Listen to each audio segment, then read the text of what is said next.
আপনি যদি সারাক্ষণ চিন্তা করতে থাকেন যদি ওই জিনিসটা থাকতো তাহলে আমি সুখী হতাম, যদি অমুক সমস্যাটা চলে যেত, ওই মানুষটা আমার জীবন দুর্বিষহ করে তুলেছে, যদি সে একটা বাসে ধাক্কা খেত আমার জীবনটা কত ভালো হয়ে যেত। প্রতিবার বাস দেখলে আমি এই দোয়া করি। আমরা সব সময় নিজেদেরকে কথা বলে বুঝাই যদি অমুক মানুষটি বা অমুক সমস্যাটি জীবন থেকে চলে যেত তাহলে জীবন কত সুন্দর হয়ে যেত, অথবা যদি অমুক দুঃখটি দূর হয়ে যেত তাহলে সবকিছু পারফেক্ট হয়ে যেত, যদি মানুষের পরিবর্তন হতো, যদি পরিস্থিতির পরিবর্তন হতো, যদি পরিবেশের পরিবর্তন হতো। আমরা এভাবে ভাবতে থাকি সবকিছুর পরিবর্তন হলে জীবন সুন্দর হয়ে যেত, তাহলে আমাকে আর দুর্বল থাকতে হতো না। আমরা ভোগের উপর ভোগ করতে থাকি আর এতে পুরোপুরি আচ্ছন্ন হয়ে পড়ি। আর আল্লাহ আজ্জা জাল্লাহ বর্ণনা করছেন, জানো তুমি কত দুর্বল? তুমি একটি মাছির চেয়েও দুর্বল। দুআফাত তালিব ওয়াল মাতলুব। যখন তিনি এভাবে বলছেন আমি আপনি মজ্জাগতভাবে অবিশ্বাস্যভাবে কতটা দুর্বল, একটু চিন্তা করে দেখুন। আপনাদের প্রত্যেকের মাথায় বিভিন্ন জিনিসের চিন্তা আছে প্রতিদিন। আমরা এখন রোজা রাখছি, নামাজ পড়ছি, আর আলহামদুলিল্লাহ নামাজ পড়ার সময় আমরা মনোযোগ ধরে রাখার চেষ্টা করি, কিন্তু এর বাইরে আপনার মাথায় কোন চিন্তা ঘুরঘুর করে? আপনি কি নিয়ে উদ্বিগ্ন থাকেন? আপনি কি নিয়ে চিন্তা করেন? কোন চিন্তাটি আপনার মাথায় সারাক্ষণ ঘুরতে থাকে? কোন জিনিসটির ব্যাপারে ভাবেন এটা যদি থাকতো, আর কোন জিনিসটির ব্যাপারে ভাবেন যদি এটা না থাকতো? কারোর জন্য অসুস্থতা, কারোর জন্য ডিপ্রেশন, কারোর জন্য দুঃখ, কারোর জন্য হয়তো কোনো ব্যক্তি। কেউ কেউ ভাবেন যদি ওই মানুষটা আমার ব্যাপারে খুশি হতো। তারা অন্য একজনকে খুশি করার চিন্তায় মশগুল থাকেন। যদি আমার বাবা আমার উপর খুশি থাকতেন তাহলে আমি সুখী হতাম, কিন্তু আপনার বাবাও তো একজন মানুষ।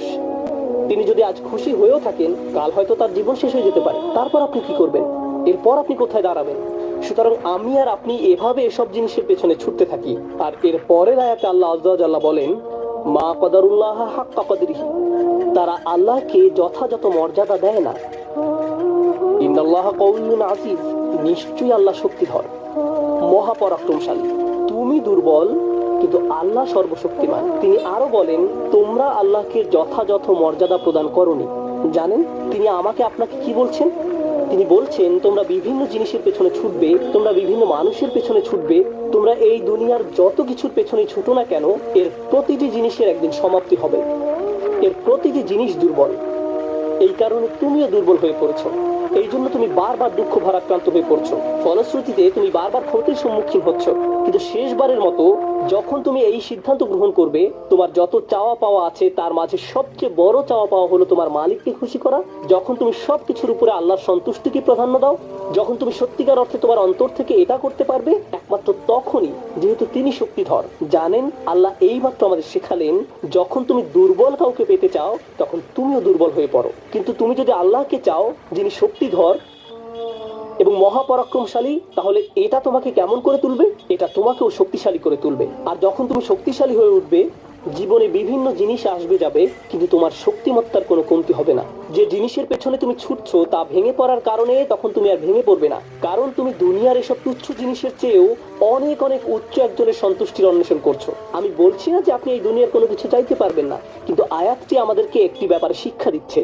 আমরা যখন এসব পার্থিব বিষয় কামনা করব আমরা বুঝবো যে এগুলো দুর্বল। পার্থিব এসব বিষয় জীবনে আসবে যাবে, কিন্তু আমরা কখনো আল্লাহকে হারাতে পারবো না। লক্ষ্য করুন মানব জাতির ব্যর্থতা হলো যখন তারা পার্থিব কোনো জিনিস পেতে ব্যর্থ হয় তারা আল্লাহকে ভুলে যায়। তাদের চাওয়া পাওয়ার জিনিসটি না পেলে তারা নামাজ পড়া ছেড়ে দেয়। তারা যা চায় তা যদি না পায় তারা এভাবে বলে, এভাবে দোয়া করার অর্থ কি? তারা যখন তাদের আকাঙ্ক্ষার বস্তুটি পায় না তখন দুঃখ হতাশা একেবারে ভেঙে পড়ে এবং বলে আমি তো আল্লাহর সাথে কথা বলার শক্তিও পাচ্ছি না। এমনটি ঘটার কারণ হলো সমস্যায় পড়ার পূর্বে আল্লাহর সাথে তাদের বন্ধন শক্তিশালী হয়ে ওঠেনি। যদি সে বন্ধনটি আগে থেকেই বর্তমান থাকতো, যেমন মূল যদি শক্তভাবে গাঁথা থাকে তাহলে ঝড় এলে এদিক ওদিক দুলতে থাকে, সম্পূর্ণ ভেঙে পড়ে না, মূলের উপর দাঁড়িয়ে থাকতো। আর ঝড় চলে গেলে আবার ফল দেওয়া শুরু করতো। এরকম একটা উপমার কথা কোরআনে অন্যত্র এসেছে, আসলুহা সাবিত ওয়া ফারউহা ফিস সামা।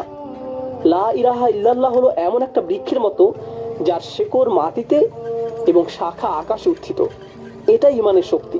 এই আধ্যাত্মিক শক্তির ধারণাটি আরো পরিষ্কার করার জন্য আমি আপনাদের নিকট একটা উদাহরণ পেশ করব।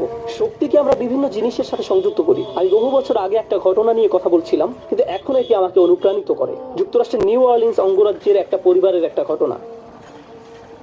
পরিবারটা ছিল অনেক ধনী, তাদের গাড়ি ডিলারশিপের ব্যবসা ছিল, তাদের দোকান ছিল একেবারে সমুদ্র সৈকতের পাশে। তারা দামি দামি গাড়ি আমদানি করত এবং বিক্রি করত। এরপর হ্যারিকেন ক্যাটরিনা আঘাত হানলো। ক্যাটরিনা এসেছিল বিশাল জলোচ্ছ্বাস নিয়ে এবং এর ফলে তাদের কেনা সকল গাড়ি ভেসে গেল। একমাত্র লেক্সাস এলএস মডেলের একটা গাড়ি বর্তমান ছিল এবং পরিবারটা এই গাড়িতে করেই হ্যারিকেন আক্রান্ত এলাকা থেকে পালিয়েছিল। সুযোগ শেষ হওয়ার কয়েক মাস পরে স্টেটের সবকিছু খুলে দেওয়ার পর আমি আবার তাদের সাথে দেখা করতে গিয়েছিলাম। যে পরিবারটি মাসে প্রায় 2 কোটি টাকা আয় করত, তারাই এখন সেই লেক্সাস গাড়িতে করে পিজা ডেলিভারি দিচ্ছে। পরিবারটি এখন এই কাজ করছে। এক ব্যক্তির পিজা দোকানের জন্য তাদেরকে হায়ার করা হয়েছিল। মা বাবা দোকানে পিজা বানাতো আর ছেলে লেক্সাসে করে সেই পিজা ডেলিভারি দিত। আমি যখন এটা দেখলাম, কল্পনা করতে পারেন অন্য কেউ যদি এরকম পরিস্থিতিতে পড়তো, অন্য কোনো মিলিয়নিয়ার যদি এভাবে দেউলিয়া হয়ে যেত, তাদের কি হতো? তারা সম্পূর্ণ হতাশ হয়ে যেত, মদের বোতল হাতে জীবন পার করে দিত। কারণ তারা মনে করতো যা তাদের ছিল তাই তাদের শক্তিশালী করেছে। এখন যেহেতু এই সম্পদ হারিয়ে গেছে, আমার পক্ষে আর এই পরিস্থিতি মোকাবেলা করা সম্ভব নয়, এই ধরনের ক্ষতি সহ্য করা সম্ভব নয়। কিন্তু এই পরিবারের ক্ষেত্রে যখন আমি তাদের সাথে দেখা করলাম, সবাই খুবই শান্ত, নির্বিঘ্ন। বাবার অনেক বয়স হয়েছিল। এই রকম বয়সে এমন ক্ষতির সম্মুখীন হলে মানুষ হার্ট অ্যাটাক করে, উচ্চ রক্তচাপে ভোগে, কিন্তু এই মানুষটা সম্পূর্ণ শান্ত। তো আমি তাকে জিজ্ঞেস করলাম, কিভাবে কিভাবে এটা সম্ভব? আমি এমনকি আমার প্রশ্ন করাও শেষ করতে